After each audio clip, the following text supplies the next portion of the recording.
for your patience. I've had to leave my job to get things situated. Thank you. I'm so glad you came. And thank you for your patience. Okay, thank you. So we're going live. Okay. We're going live. We have a nice little live audience. Oh, cool. Isn't that so wonderful? Yeah. All right.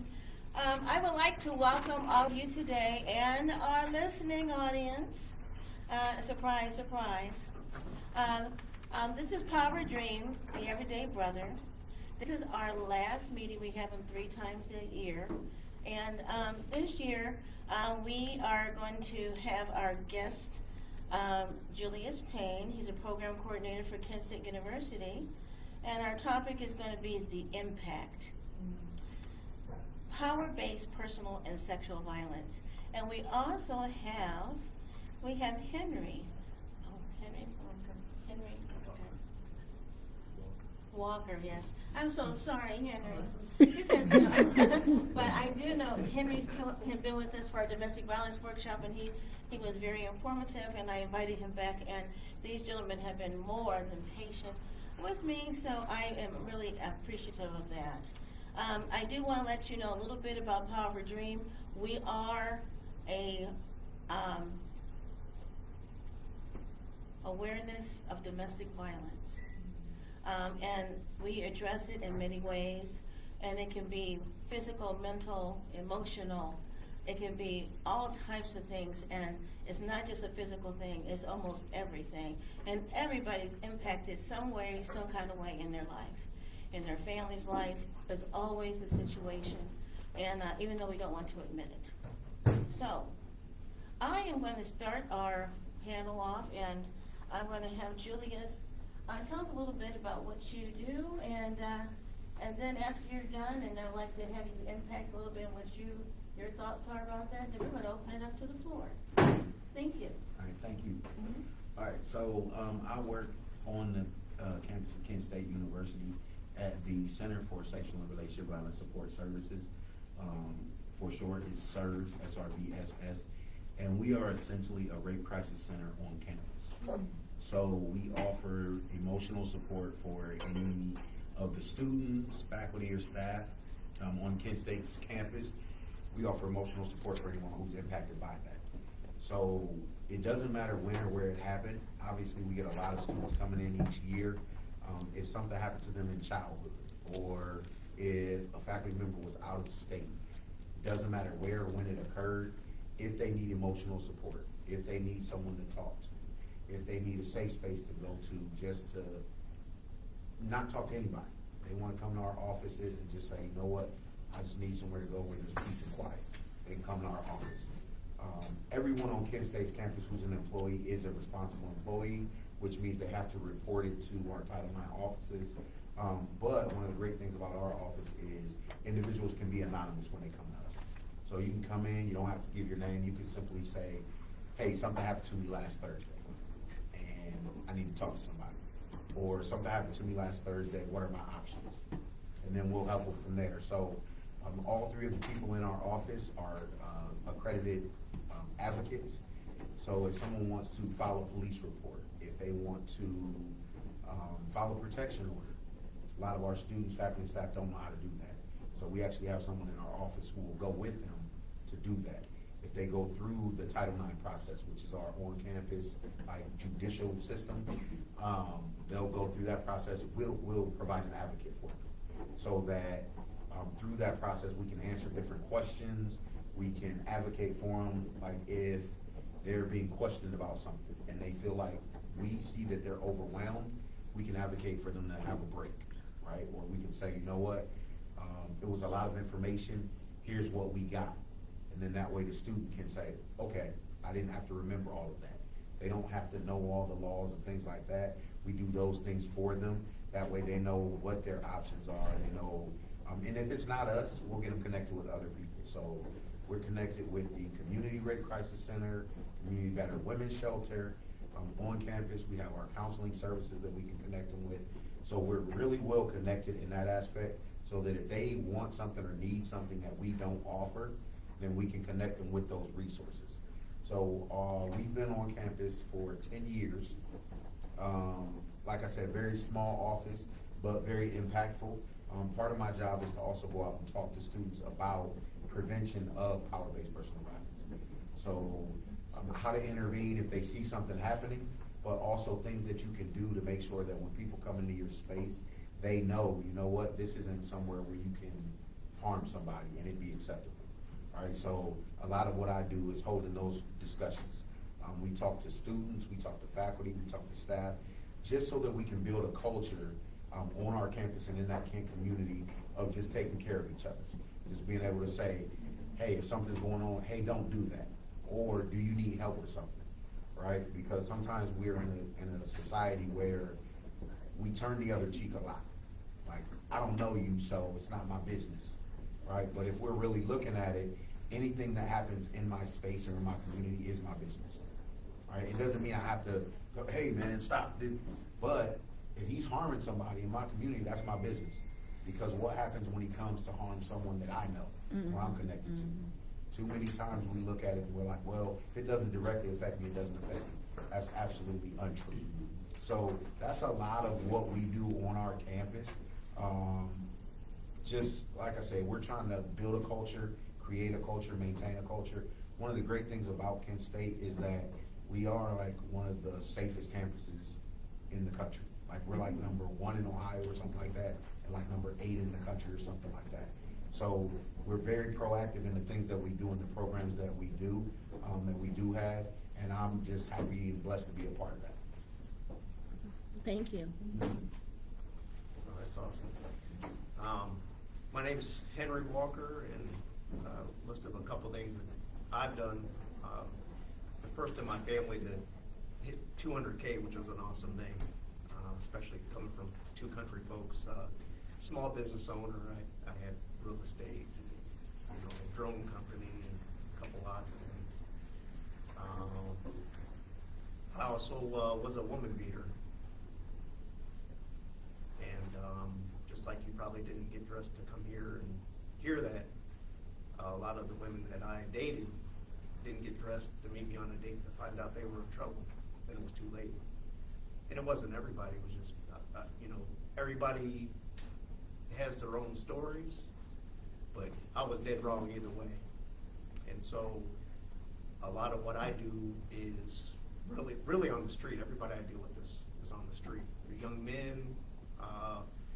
I've done prison ministry for about 15 years. I started in juvenile, and then I got into the county with the big boys. And then after COVID came, we couldn't get back into prisons, so I started delving into people battling addictions. And so I started going to meetings. And I haven't smoked or drank in probably 14 years, personally. But when I did drink and smoke, it was heavy, and it was a lot. And so I just so happened to have divine intervention. I was just telling somebody a story about it today, where I just had a series of dreams, and God was after me. And so finally I said, man, I don't need a handwritten letter, I'm done. Mm-hmm. And so I come with the boldness of letting people know that, there is help. And a lot of times me talking about this stuff, everywhere I went, usually there's about 30 seconds, kind of like you guys watch the show, The Equalizer. Mm-hmm. You got 30 seconds, I got about 30 seconds. I'm either talking about God, I'm talking about betterment, or I'm 50 years old. And there's a reason why my feet are in every building that I'm in. And it just takes me a little bit to figure it out, because I did a lot of living, I did a lot of bad stuff. And actually, since we did the other workshop, I actually started pastoring as well. So I'm a pastor at Relentless 330. It's on 864 East Market Street, 67 on Sunday nights. People that, everybody that comes there battling addictions and stuff, and that's okay. So everybody's battling something, and they just grab a seat and we talk about God and stuff,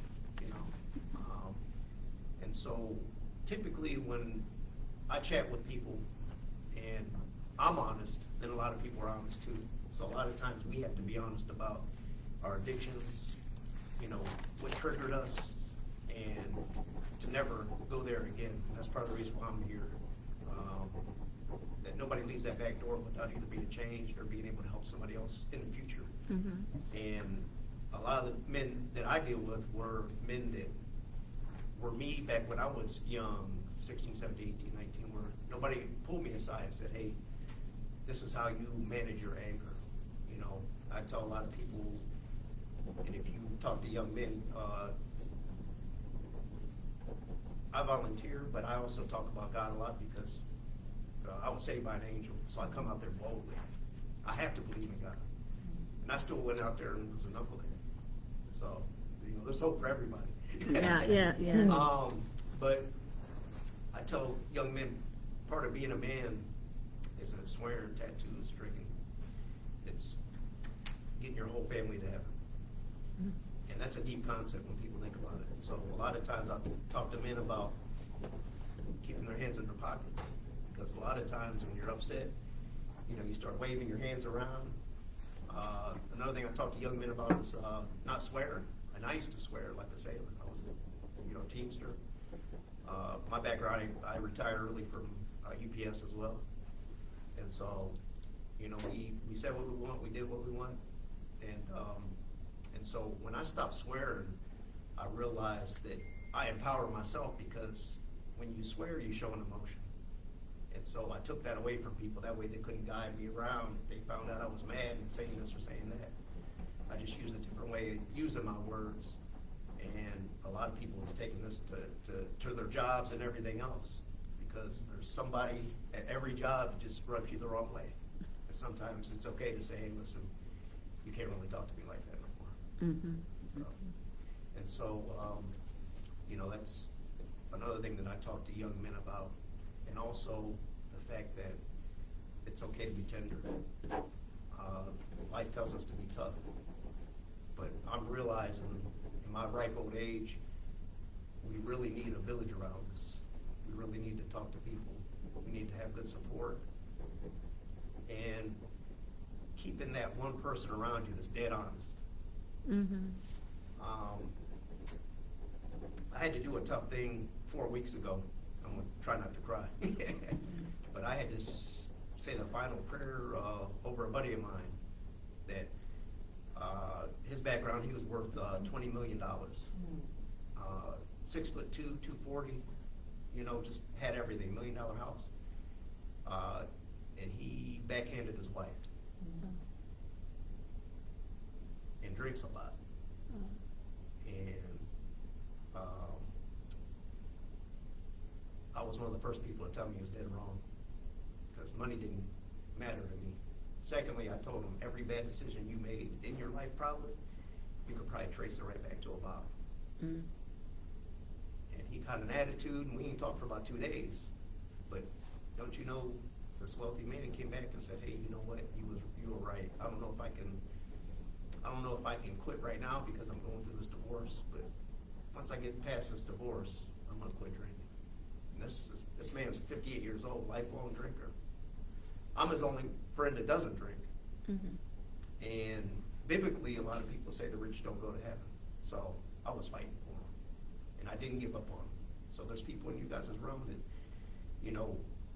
they may have made a mistake, and they may have abused somebody. You got to chop them in their throat and say, hey, listen, I'm going to be honest with you. You was dead wrong about that. So, unfortunately, he ended his days. He got an aggressive cancer. And by the time he caught onto it and they found it, he was gone in 3 weeks. And he asked me if I could be there when he died, and I was. But he was displaced. So we went from $1 million home to a $70,000 home in Canton, by himself, couldn't see his daughter, all because of abuse.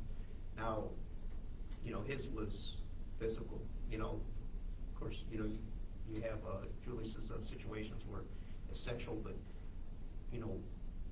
it's all wrong.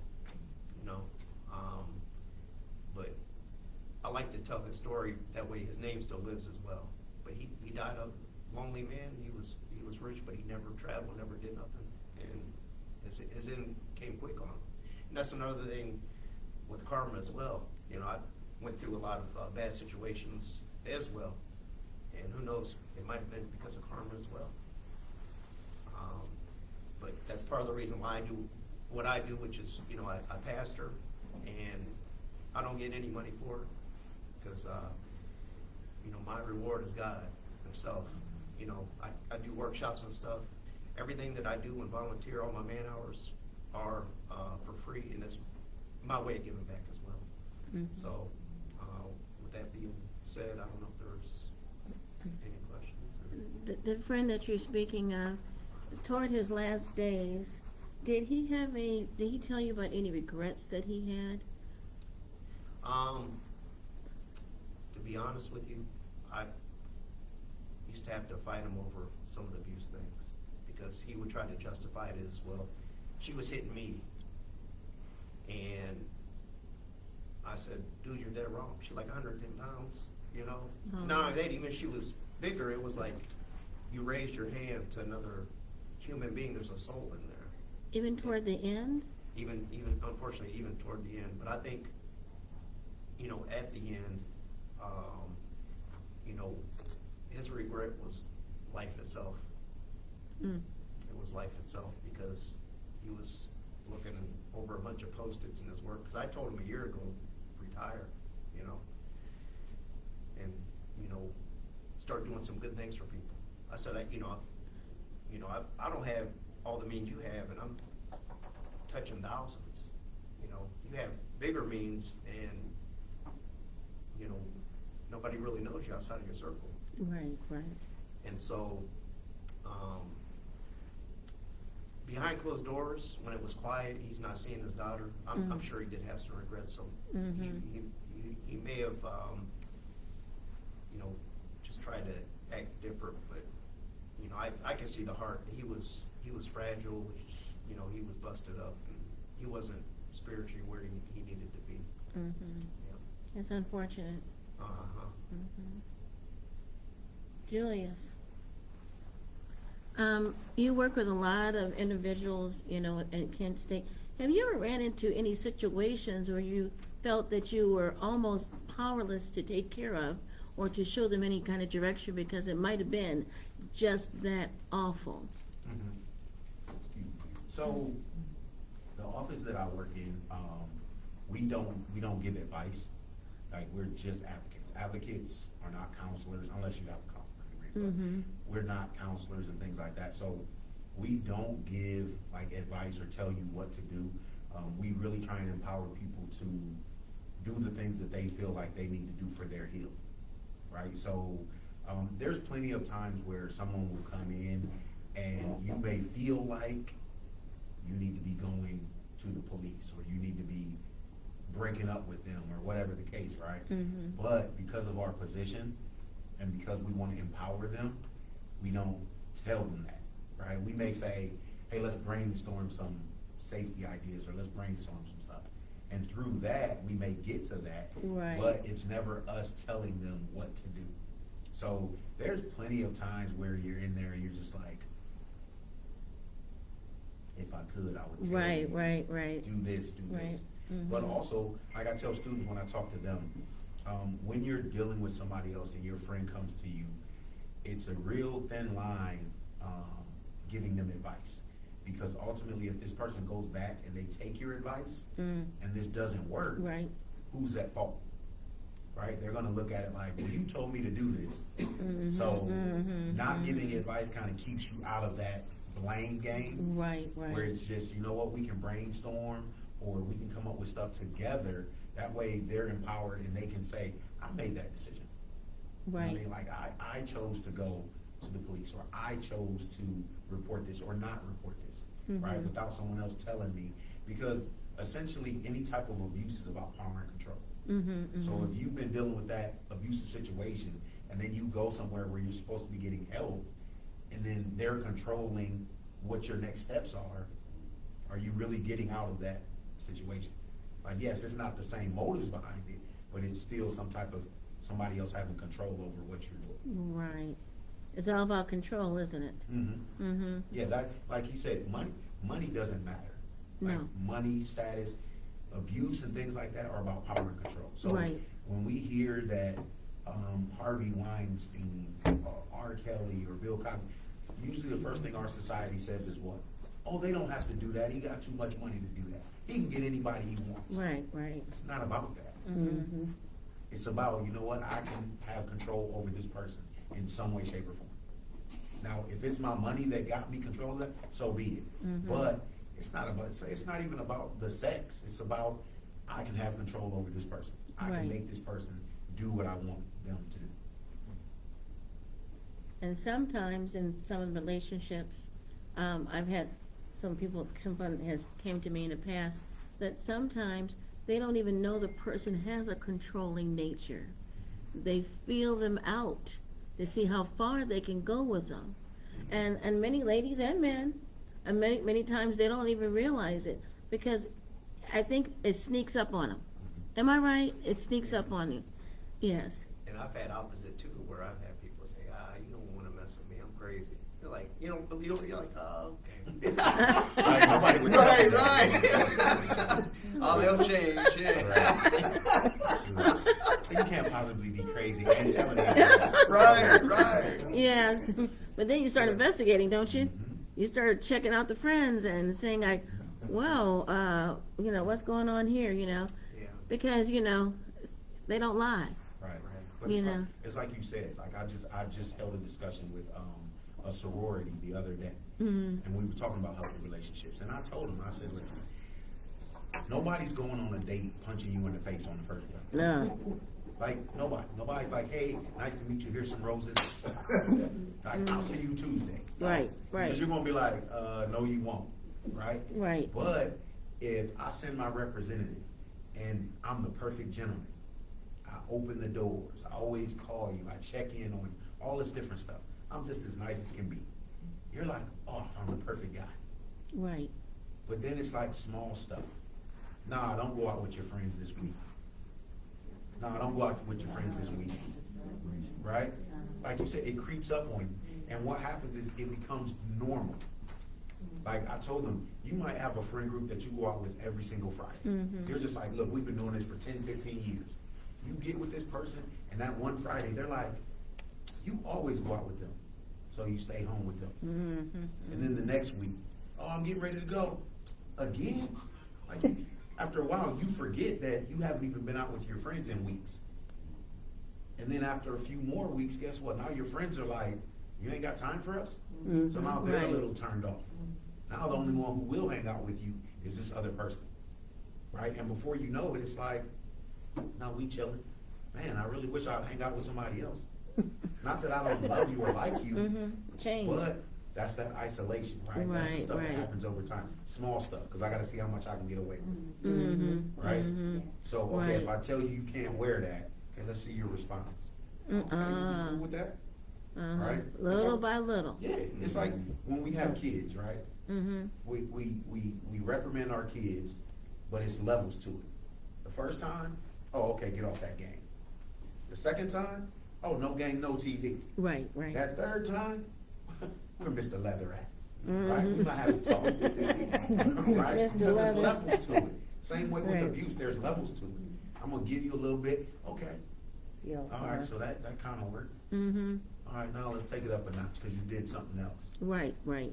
Right? And sometimes when we look at these potential victims and survivors, sometimes it's a matter of they want to be in a relationship so bad that they're just like, I'm going to take some of this mess Mm-hmm. because I have somebody.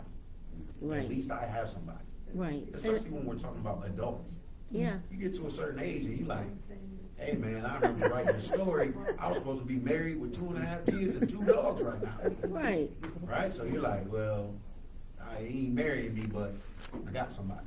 So it's definitely a gradual thing. I know this lady, and I know you're speaking of someone a little bit younger, but she's about 85, and I'm telling you, and she says she has her soulmate with her. He's 92, but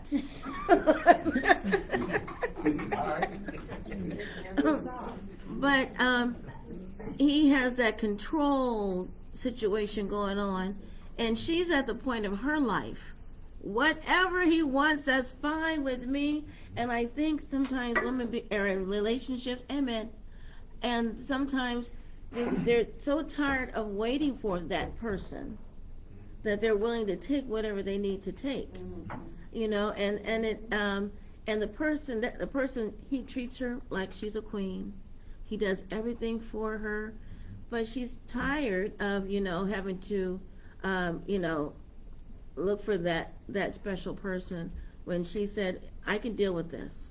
Yeah. So it doesn't matter about the age. Right. Age doesn't matter at all. And she's willing to take that.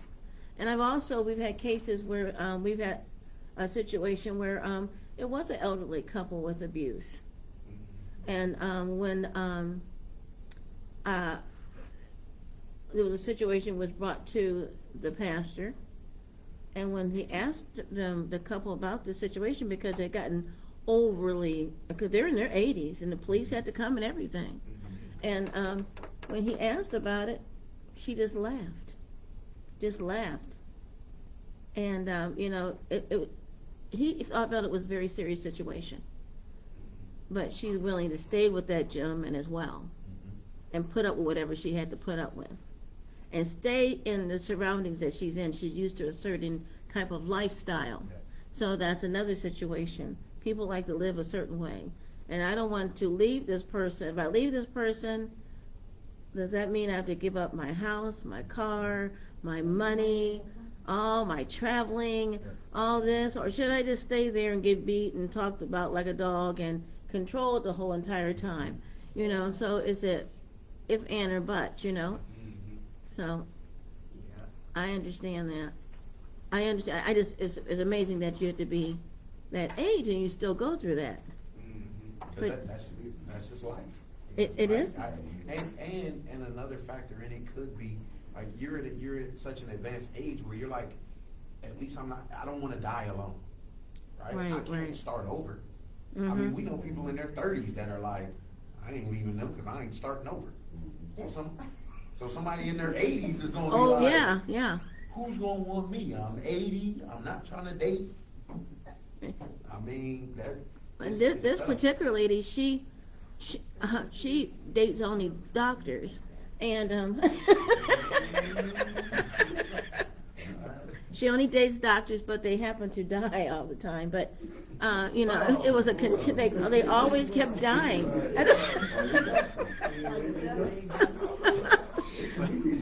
You know, so that was a situation too. You know. She's got a plan.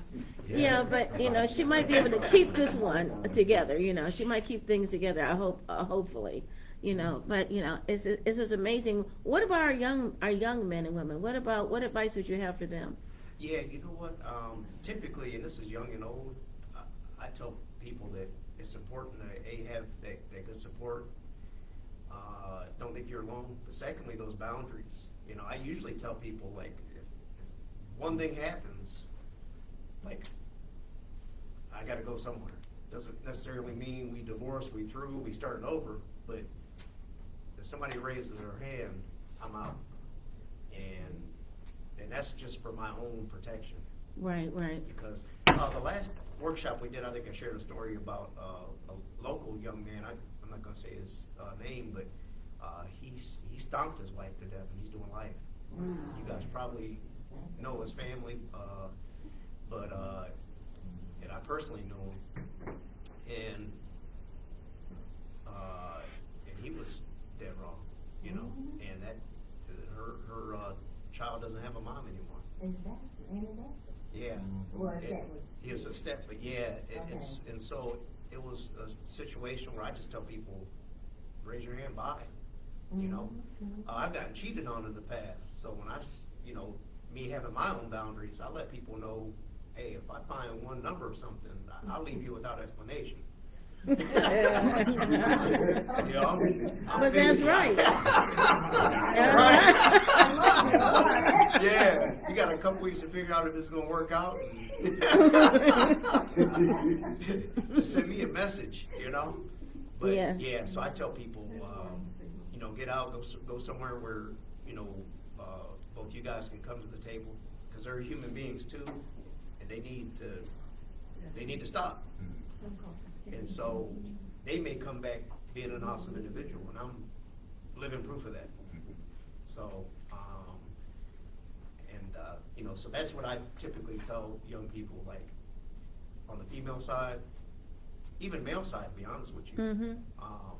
Because there's some guys that I meet that is like scratched up, and, and I'm just like, listen, young brother, I'm gonna let you know you ain't gonna work out. Because it's like, you guys is way too immature for each other, and I just give them a couple ideas on how they can start working on their income and some of their dreams, and get them going on maybe some business ventures and stuff like that, how to create LLCs, and just to keep them busy. Because to be honest with you, and I always tell people, you got to take, just like my dad told me, sometimes in pain, you got to take things day to day. But everybody talks about love, but they don't talk about the pain. So sometimes you got to discuss the pain, and sometimes the pain is just stepping away and trying to see what happens. So that's my answer to people trying to be safe and stuff like that when it comes to this. But you have some of these young ladies that they are willing, again, they're, because I believe it's because they have a insecurity within themselves. So they feel that they have to put up with certain things. It might be their looks, it might be all different types of things, and that individual will prey on that. Yeah. And you know what? Going back with that, and I go back to having that infrastructure where you're dealing with somebody you love and trust, and can be honest with you. Sometimes with abusers, everything's in private. You ain't gonna see this young man hitting this woman at the family event or barbecue.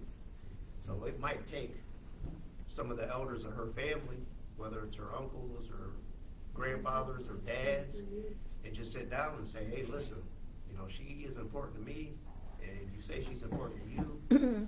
Maybe you guys need to take a break or never see each other again, or work on this. But what's today? From today on, keep your hands in your pockets when it comes to my daughter. And I know, part of it is people feeling like they're alone.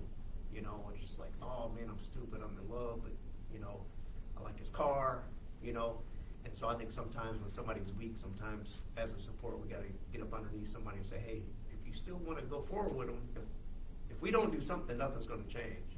Mm-hmm. Why don't you let me go and we'll just sit down with you? That's when my kids knew I was serious. When I would shut everything off. Oh yeah. And we sit at a table and be like, is this going to be a good day or a bad day today? And they always shows good. But it's the presentation, Right. Sometimes you gotta be serious. Yeah.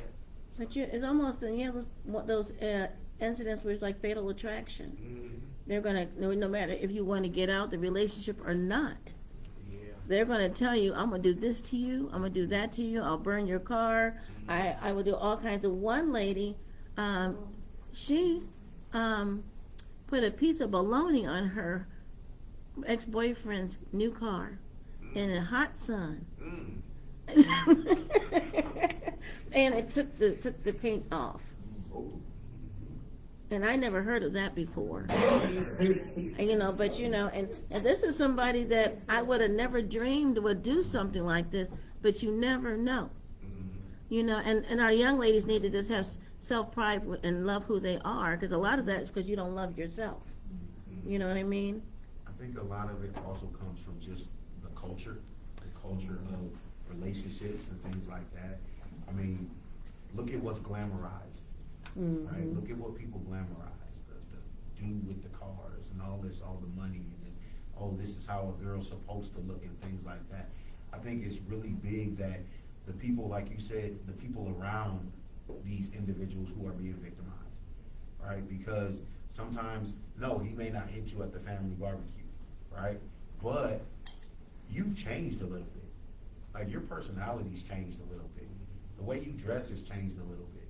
All right, sometimes we don't look at these signs and these things and we just take it as, they just going through a phase, right? Or we'll look at it and we'll say, well, whatever happens in this house stays in this house.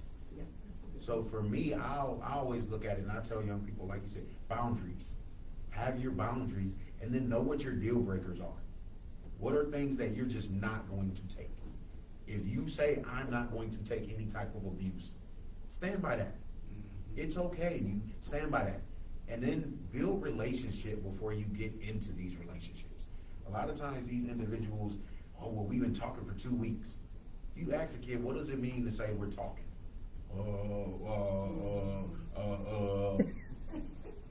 Right? What does that mean?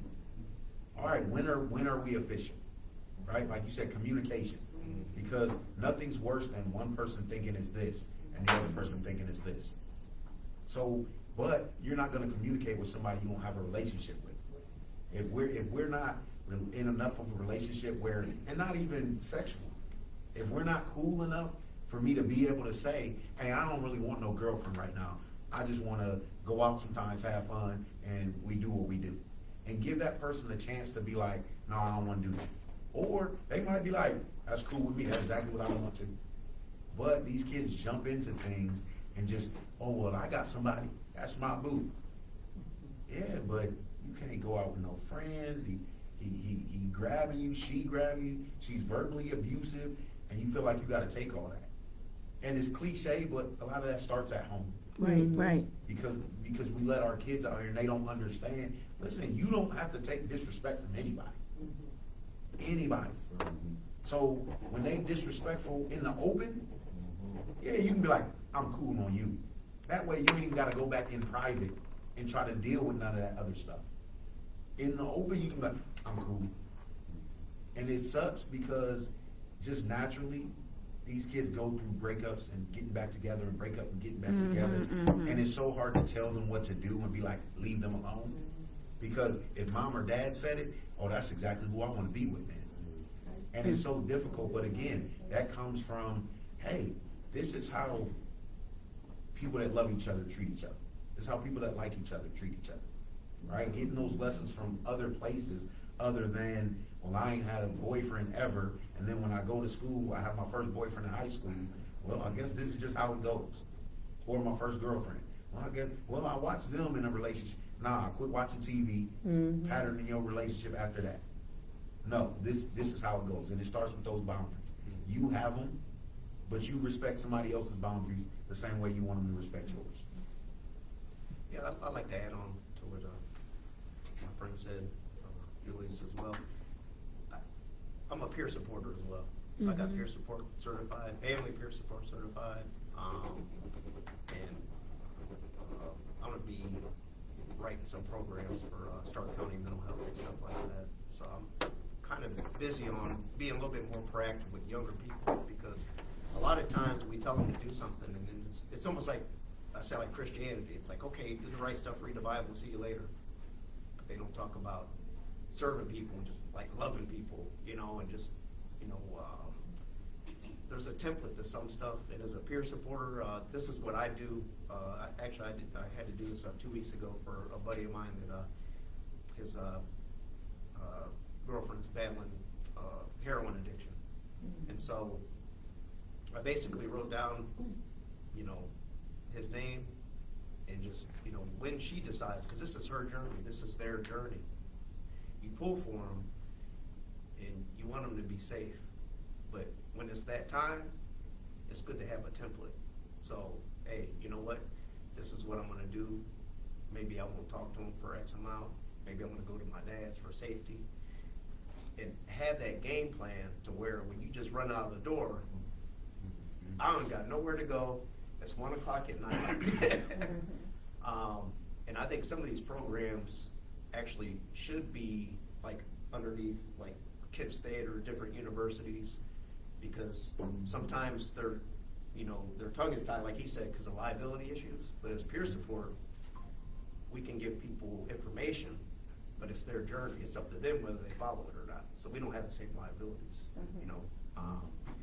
We are mandatory court reporters, so anything having to do with kids, we have to report. But other than that, it's like, sometimes that might be a good thing, and also making it their plan. So it's not like, okay, I wrote this, you do, because like you said, a lot of younger people will do a polar opposite. So sometimes it's just like, hey, listen, if you gotta run out of the house at 1 o'clock, you're gonna have an open door, you're gonna have a hot meal, you're gonna have a ride to work the next day, you're gonna have, childcare lined up, you know, and having a game plan to where things could get de-escalated is just my opinion, and I think, Summit County and these different counties should have these game plans for men and women, and they don't, but, you know, like I said, just, you know, we can start stuff like that, in our own neighborhoods.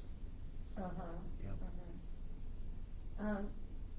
I noticed also a lot of, like young people especially, and it travels on as you get older, their family life, growing up, their parents shelter them. And then when they shelter them, they're not ready for what's out there. Mm-hmm. And so then some of them are totally destroyed, and then some of them fight back. Mm-hmm. So, I mean, have you ran into circumstances like that before, or, you know, because that's a hard situation for somebody who has no experience, doesn't even know that, you know, this controlling person exists. I'm sure we have, but like, we don't ask those type of questions a lot of times, but you can kind of tell at times. Feel it. And when we address different things, like as groups and stuff like that, we always address that. We're like, look, people are raised different. We all grew up in different environments, so the way we approach situations is going to be different, right? But again, just in empowering them, a lot of times when we have these discussions, we have them tell us what are unhealthy traits of a relationship, right? From a personal standpoint, because I may say one thing and you're like, nah, that ain't that bad to me, right? Or I may be like, no, that's a healthy trait, and you're like, nah, I don't like that, right? So from a personal standpoint, what's healthy and unhealthy to you? So then we validate that, okay, but then we break it down. Like when we talk a lot about jealousy, right? A lot of kids, a lot of grown-ups feel like if somebody's jealous means they care about you and they love you. So we're like, let's talk about it. So I'm like, look, for me personally, I think jealousy is a human emotion. I think every single person in the world has inside of them some jealousy, right? It's just, how does it manifest? When that pops up, how does it come out? If you're jealous that your wife or your girlfriend gets compliments, and you're like, you know what? I'm gonna compliment her more. I'm gonna make sure she knows I love her, I think she looks nice, all this different stuff. Not an issue. But if your jealousy manifests in, we talking to no guys, or every time you see her talking to somebody, you're running up, interrupting conversation because you're that jealous, right? Then that's unhealthy. But it's letting them unpack it and learn about themselves and how they view it, and then giving them the other perspective. Letting them know, like, hey, you're gonna think different, right? Even people that are sheltered, you're gonna have different ideas and thoughts. But for us, a lot of it, I think the biggest part and the best part is that there's no limitation on how many times they can come to us. So as advocates, we have people that have a relationship with our support services advocate for like the last 3 years, and just pop in, talk to them. It may not even be anything where it's like, hey, something's going on. It's just, we build that relationship if you need somewhere to go, if you need someone to talk to. All right, so a lot of it, if they've been sheltered and this is new to them, okay, well, here are the resources. Right. Don't hesitate to come talk to us. Don't hesitate to come to our office and take a nap. If you feel like, look, I'm overwhelmed, I ain't getting no sleep, I hate my roommate, they too loud, this person, just come take a nap. Right, so we can't be everything to everybody, obviously, but we try and be that space where it's like, you come to us for what you need, what we can provide. What made you take that position at work? Yes. What made you go into that field? So, before I got into this field, I was actually doing customer service. Oh, really? With First Energy, so don't blame me if anybody ever called you about your life there. It wasn't me. But, so I left that job, and I was actually in between jobs at the time. And my wife, that you know, Tia, was actually doing, it's called the Tina Project. She would go into middle schools and high schools and talk about healthy relationships. So she's like, she got another position, like, you should apply. I'm like, I don't talk to no kids. But I wound up doing it, and I was like, hey, this is pretty cool. So from there, it was like, you never know, right? And I've always been, because my degree is in sociology, so I've always been like, okay, in some way, shape, or form, I want to help people. But I actually started that part-time, and I was like, man, this is like awesome. So from there, I went to like talking to college students and things like that, and then moving from Akron U to Kent State. So it wasn't my original plan, but like I liked it so much, I love it, and I was like, oh, okay, this is cool. Thank you. Anyone else have any questions? Gentlemen, do you have any questions? Okay, sometimes, I'm just curious. Different things happen in our lives and things that we don't understand, What I will say though is, if someone tells you that they've been abused or anything like that, like please believe these individuals. Oh, yes. Right? Mhm. I think sometimes just as a society, we spend too much time trying to investigate, trying to figure out like if somebody's lying, right? Like for me, it's just believe that person, because you can get them to other resources and then you can be done with it, right? We spend so much time, I don't think such and such would do, oh, are you serious? Are you sure that's what? Just believe them. Believe them, let them know, hey, I got some numbers you can call if you want to talk to people, things like that.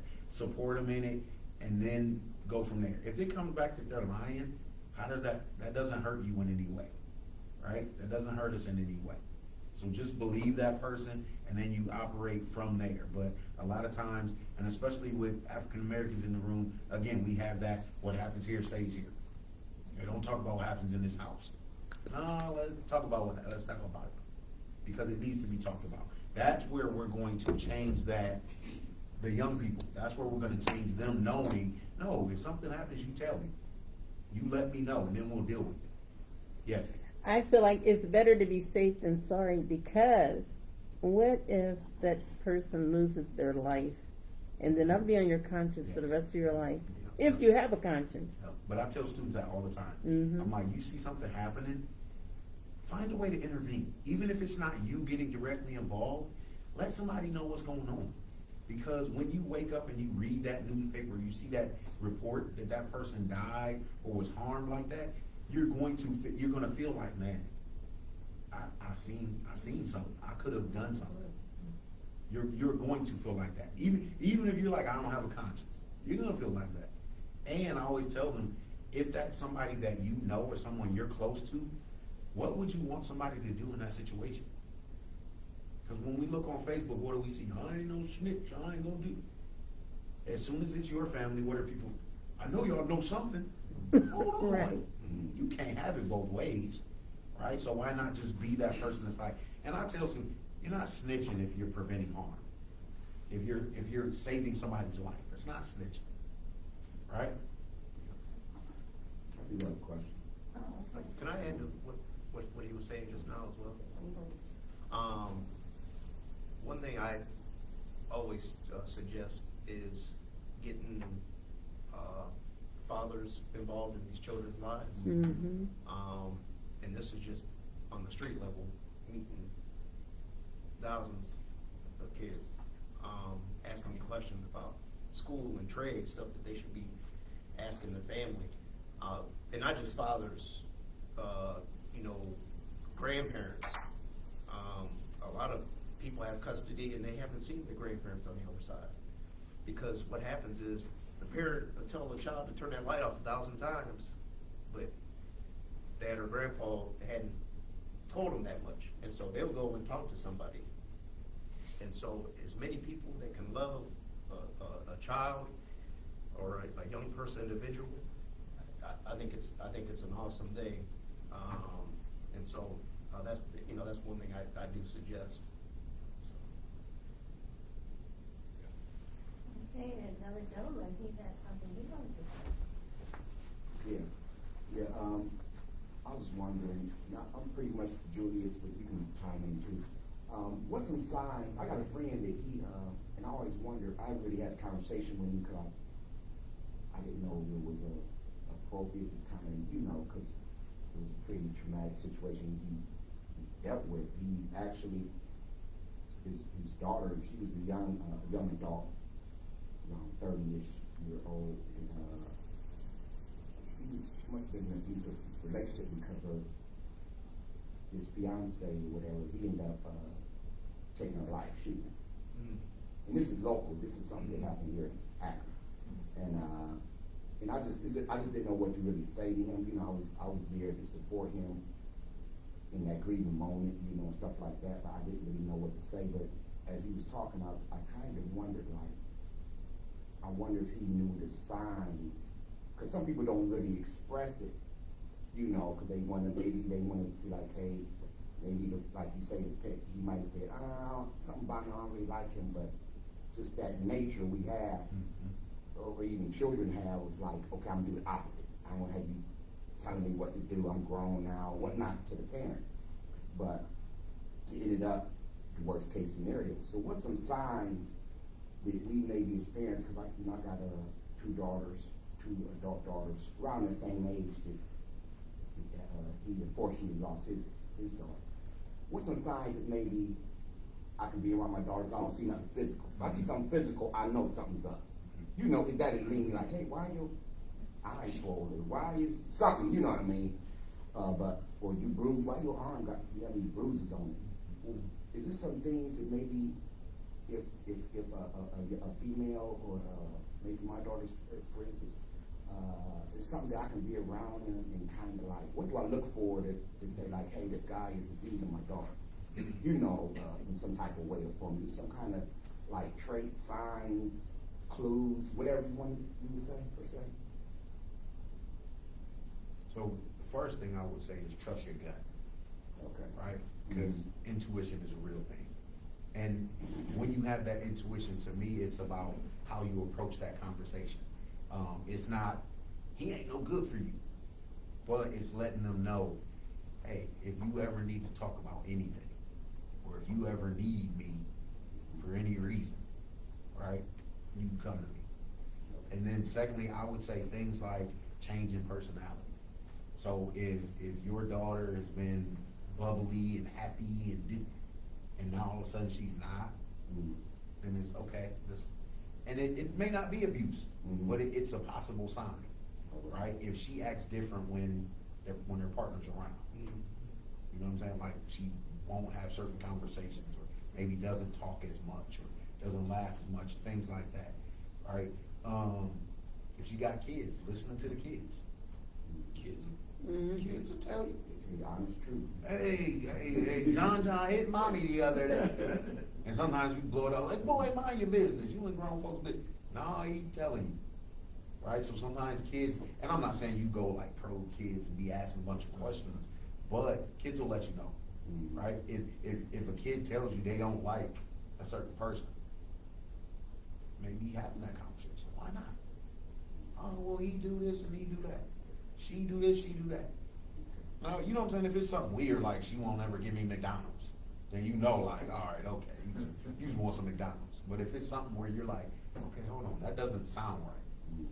All right, because if the abuse is happening to the older person, it might be happening to the kid too. All right, so just things like that, right? Just things where it's like, if they change the way they dress, maybe they used to wear little nice cutesy skirts and sleeveless shirts and stuff like that. Now all they wear is sweatshirts, sweatsuits, things like that, covering up their whole body. All right, so just stuff like that, and just being alert. Honestly, it's difficult to say for sure because everybody's different. But just those type of things, weight loss, eating different, drugs, eating habits are different, stuff like that. All of those could be signs that they're possibly being abused.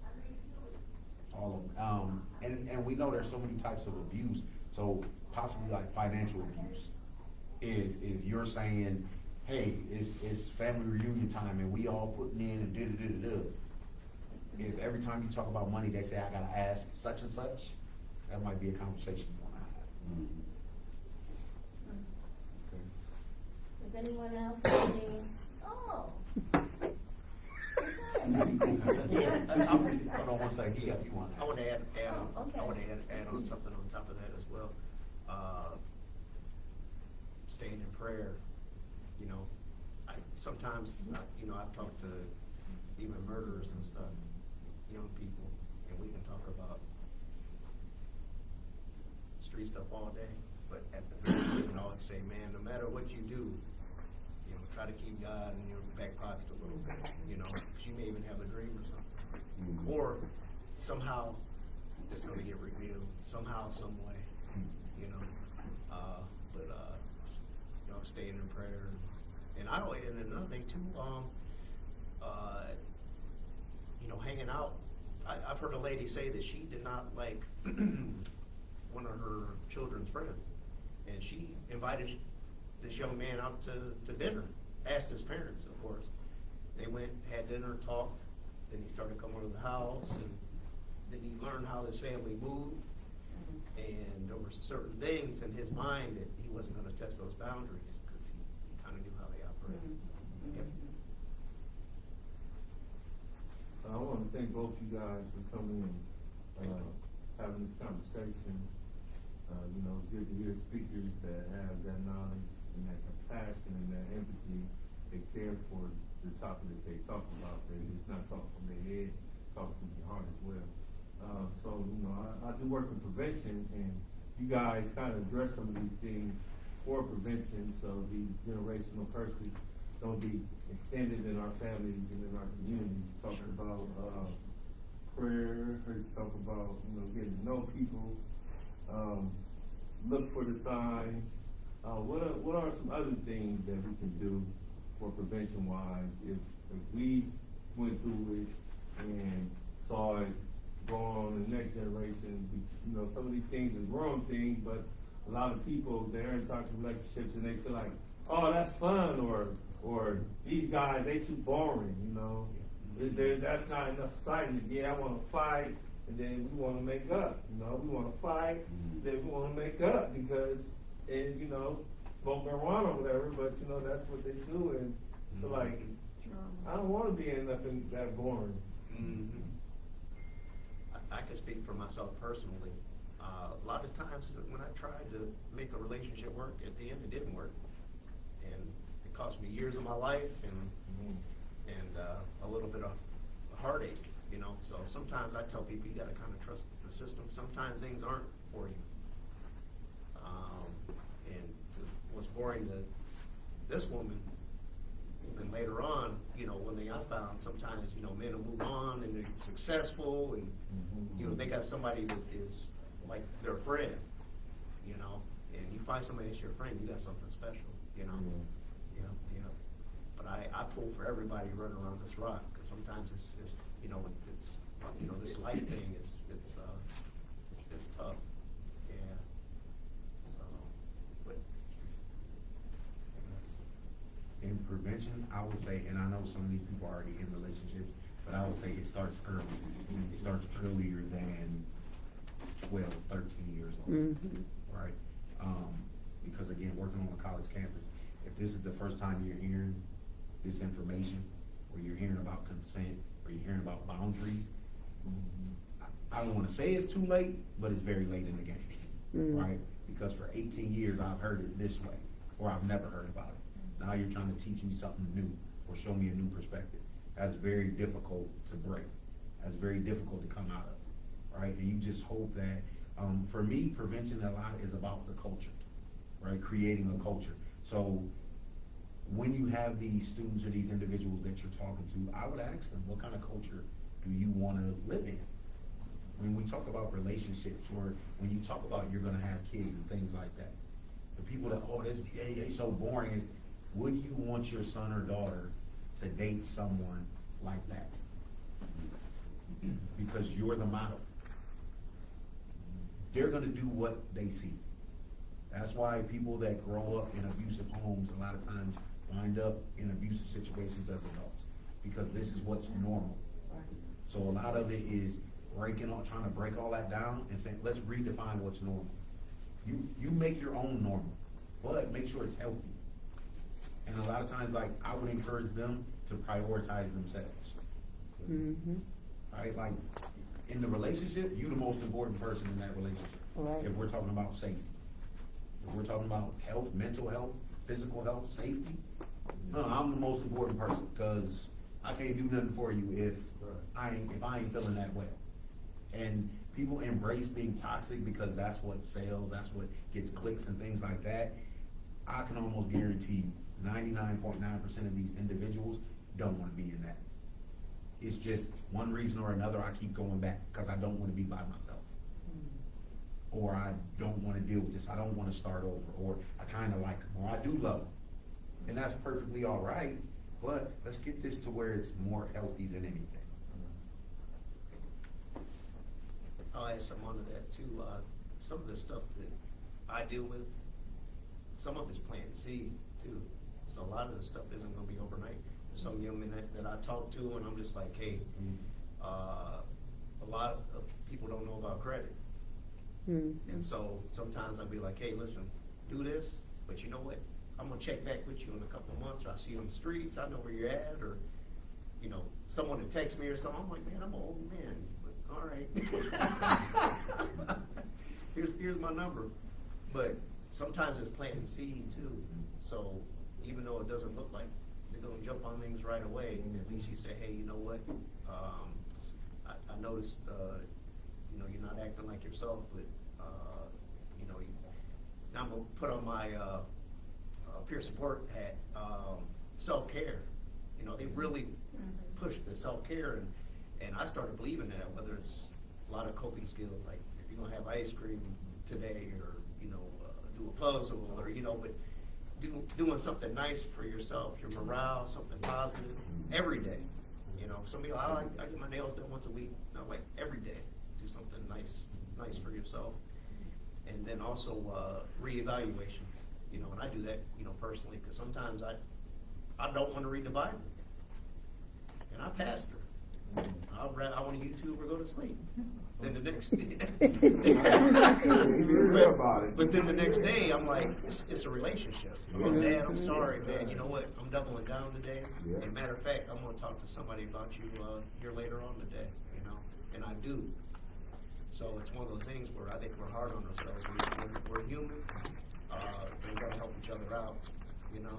So, but I think sometimes planting that seed. Yeah. It's a process. Sometimes we look at slow progress as no progress, but that's not the case. It's you said it's a generational thing. It ain't gonna change in a week, right? Like, we might not even be around to see it change, but like you said, you can plant that seed. That's all I'm trying to do when I talk to students and faculty and staff. I'm just trying to get you in that one moment when this happens to be like, man, I can remember dude said da-da-da-da. Okay. And from there, they'll get it and be like, oh, okay, that did make me feel better than the other.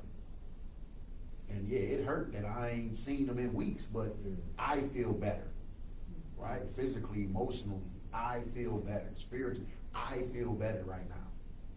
Because that hurt ain't gonna last all the time, because you're gonna be like, I'm better off for it.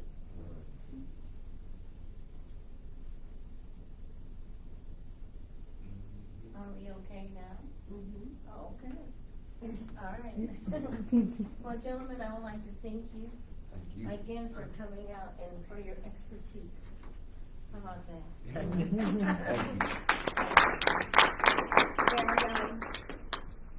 I just want to make sure that you guys know what's going on with Power of Dreams. We do have our Black Tie fundraiser dinner coming up on December 7th from 6 to 9 at the Acroland City Club. I do have some flyers on the table there. It's $60 a ticket. And that needs to be in that Wednesday of the event. We also still taking sponsorships. If you have sponsorships, still need people to place ads in the souvenir booklet. All the proceeds that we make from our fundraiser is going for operational costs and programming. We've been doing our programming with zero. So now it's time for us. She's telling the truth. Now it's I know that's right. That's the truth. I'm being truthful.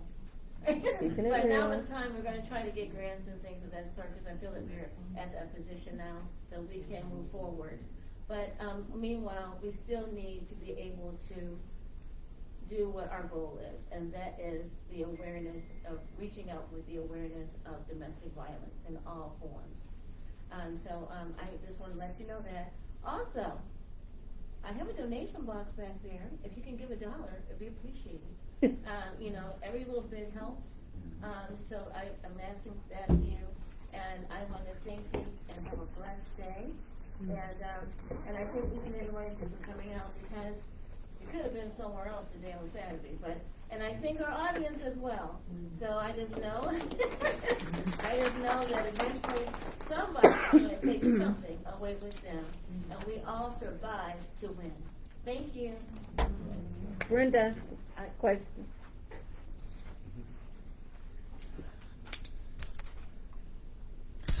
Okay,